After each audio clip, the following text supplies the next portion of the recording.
خواب میں جوتے کا گم ہو جانا یا چوری ہو جانا۔ مکمل اسلامی تعبیر۔ اعوذ باللہ من الشیطان الرجیم، بسم اللہ الرحمن الرحیم۔ السلام علیکم ورحمۃ اللہ وبرکاتہ۔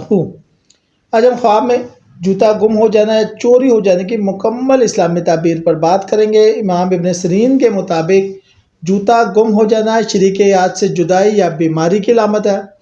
جوتا چوری ہونا دھوکہ دہی اور نقصان کی نشانی ہے۔ جوتا گم جانے کی تعبیر مرد کے لیے بیوی سے جدائی کا خطرہ، گھریلو زندگی میں خرابی، مالی نقصان، نوکری چلے جانے کا خدشہ۔ عورت کے لیے شوہر سے علیحدگی کا اندیشہ، شوہر کی بیماری، گھر میں مالی مشکلات، اولاد کی طرف سے پریشانی۔ جوتا چوری ہونا کاروباری شخص کے لیے پارٹنر کی طرف سے دھوکہ، ملازمین کی بددیانتی، سرمایہ کا نقصان، منافع میں کمی۔ ملازم کے لیے ساتھی ملازم کی چغل خوری، ترقی میں رکاوٹ، تنخواہ میں کمی، نوکری جانے کا خطرہ۔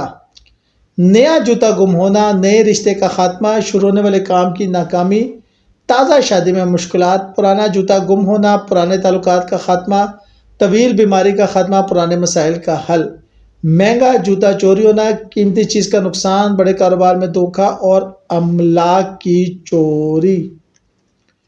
اب یہ جوتا گم کہاں ہوا ہے اس کی بھی ہے، اور کس رنگ کا ہے اس کی بھی بہت سی تعبیرات ہیں۔ آپ بتائیں گے تو ہم آپ کو ڈیٹیل بتائیں گے۔ شکریہ۔